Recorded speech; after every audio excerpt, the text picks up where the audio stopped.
Hello, great people. The pioneer national chairman of the ruling All Progressive Congress, Chief Bisi Akande, disclosed that the Obidients instigated the EndSARS protests that occurred in 2020 in order to truncate the presidential ambition of the incumbent president of Nigeria, Bola Tinubu. Akande made this disclosure when he appeared on the political talk show of popular journalist Edmond Obilo. In a moment, I will leave you to hear the argument of Chief Bisi Akande, and I look forward to your impression about it in the comment section. And if you are yet to subscribe, do want to subscribe to this channel. After we come back from watching Akonde's video, we'll be dissecting the implication of Akonde's statement. We'll be reviewing what happened during the EndSARS and why we should expect more of such commentary or less of it from Bisi Akande. We'll be looking at the implication of this for 2027 and how the presidential ambition of Bola Tinubu came to manifest despite the EndSARS protest. We'll be dissecting this and a whole lot more with your short plug on politics and happenings in the polity, Dr. Alledges. First, let us hear from Bisi Akande, then we come back for some interesting discussion. Let's hear from him. And he went to fix it. And COVID came. Everything, many things came. EndSARS came, many things. Some people thought EndSARS was the end of Tinubu. EndSARS was aimed to be the end of Tinubu. Did you say that? Yes. EndSARS was designed to be the end of Tinubu. Can you expatiate? Those behind the EndSARS knew that's what they were doing. Who were those behind it? What do you call them? The Obedients. The Obedients? The Obedients were behind the EndSARS. We are behind the EndSARS? Yes. It was manufactured from America. And so brought in just to stop him. But Obi, who are the Obedients? I said the Obedients. So who are the Obedients? So who are the Obedients? The Obedients came from America to do the EndSARS and later became a movement to form a party, and they couldn't form a party and join whichever party. You know, I thought Obedient was tied to Peter Obi. Well, maybe Obi's party, I don't know. Maybe Obi's movement, I don't know. But the Obedients were behind the EndSARS. So it was well planned. Planned, organized with a lot of money. From America? From America, yes. How come Tinubu did not see this coming? Not every ambush is detected. Not every ambush is dictated. No. There you have it. You just heard from the pioneer national chairman of the ruling All Progressive Congress, Chief Bisi Akande. Is there any substance in Akonde's statement? Is there any truth? Does his statement hold water? Before we dissect that, we need to first of all understand something that will lead us into that particular conversation, which is the politics that bets the statement of Chief Bisi Akande. What are the political dynamics that shape his thought that made that statement to come out of his mouth? Let us go into it. You will recall that when the APC was formed, Buhari took the presidential ticket of the APC, and the two strong people that came together that made the formation of APC possible was Muhammadu Buhari of the CPC bloc and Bola Tinubu of the ACN bloc at that point in time. So, apart from Buhari, the next person that has major stake was Bola Tinubu. Then the NPDP governors, which Amechi is one of them, those are people that also have strong stake. Then we can say a faction of Abga, which is the Rocha Sokorocha faction, also formed the APC. Now, there are two top positions when a presidential election is approaching. So, the Buhari team haven't picked the ticket. The next top position that is available is that of the vice president, and it was given to Tinubu. But because of the kind of powers that presidents usually have, and because Tinubu is the spender at that point in time, is the one that will largely fund the campaign for Buhari, they gave him the opportunity to appoint who will be the national chairman of the APC. And when that opportunity came, Tinubu gave it wholeheartedly to Bisi Akande. So it was Tinubu that made Akande, who is also the former governor of Osun State, that made him the pioneer chairman of the ruling All Progressive Congress at that point in time. So you need to understand this for you to know why Akande would make that statement and why you shouldn't expect anything less from Akande, because he owes Bola Ahmed Tinubu what we call the debt of gratitude. But what I can say is that Akande should not trade Nigerians to strengthen his relationship with Bola Ahmed Tinubu, because the EndSARS protest was an organic protest. The EndSARS protest was a protest that emerged out of the displacement of Nigerians. The EndSARS protest emerged out of the years of police brutality, injustice, extrajudicial killings on the part of the police that was not being well handled or sufficiently handled or adequately handled by the leadership of the Nigerian police force at that point in time.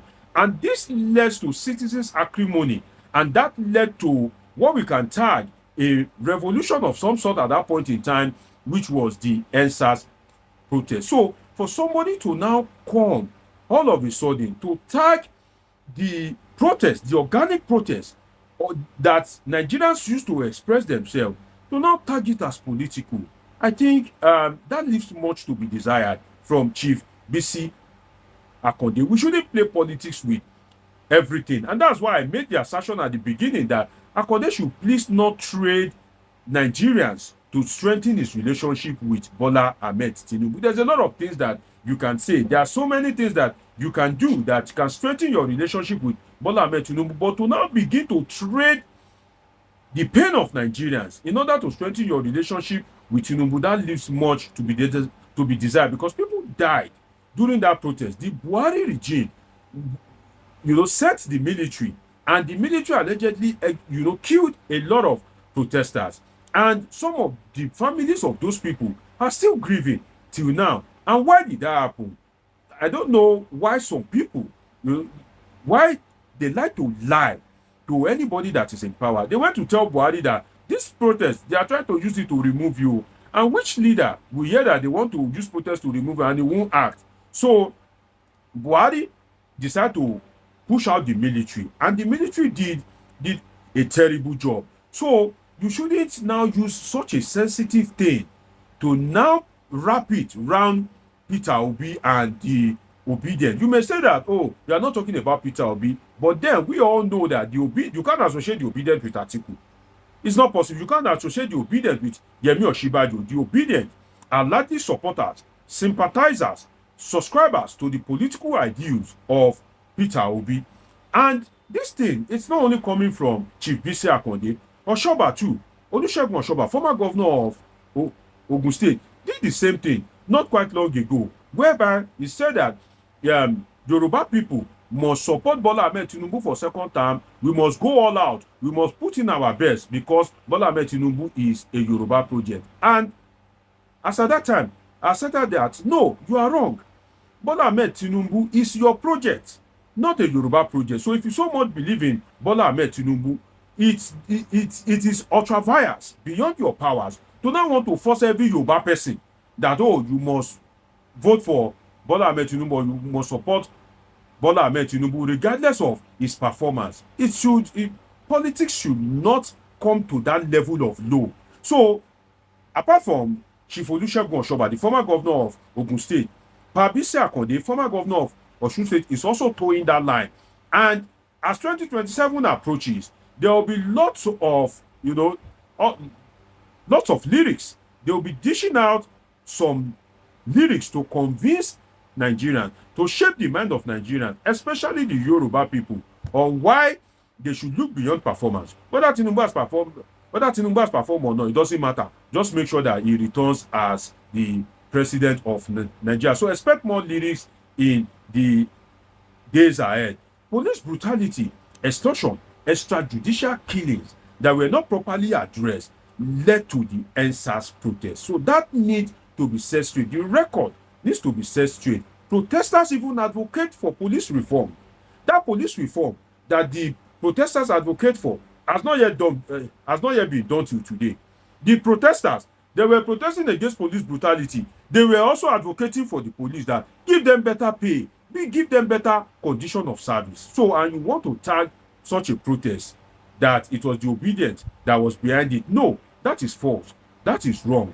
There may be some supporters of Peter Obi among the protesters, as much as there are supporters of Buhari, people who voted for Buhari, APC party men and women, people who are on the part of the PDP, men and women alike, are also in the protest. So to now exclude the APC side, the PDP side, those that those that have no political affiliation, those that are ordinary Nigerians that were just aggrieved, to now rob them of their rights of protest and now tag it to the obedience again, that sincerely leaves much to be desired. And one thing that we need to know is that even if Obi arranged the protest, let us, assuming but not conceding that the obedience were behind the protest, should Nigerians be killed that the obedience arranged the protest, assuming but not conceding? Is that a justification for the military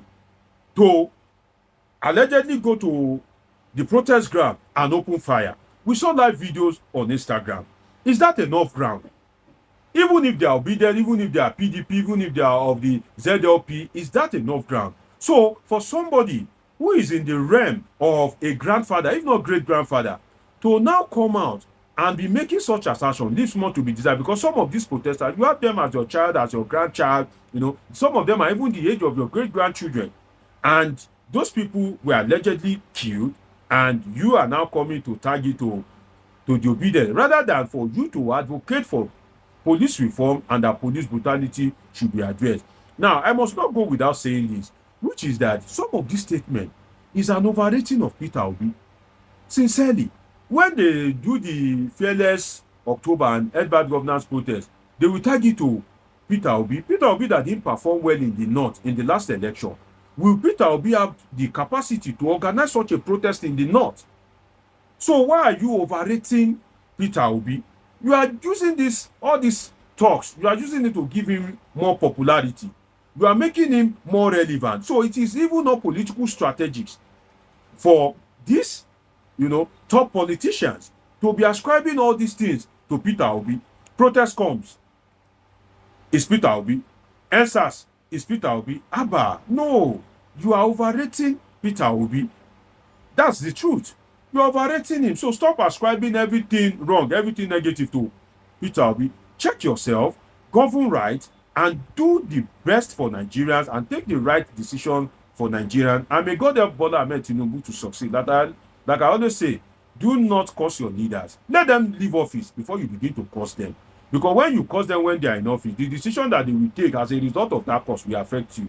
And Nigerians are yet to curse them. Some of the decisions they are taking, people are screaming at shit. So do not curse your leaders. And it's not too late to address the injustice, to address the concerns that was placed forward to the government during the EndSARS protest. It's been an interesting time with you on this episode of Politics with Dr. Alledges. Do want to subscribe, turn on your notification button, catch up with my past videos, and of course I have great interesting videos coming your way. Till I see you again, always remember that I love you all sincerely.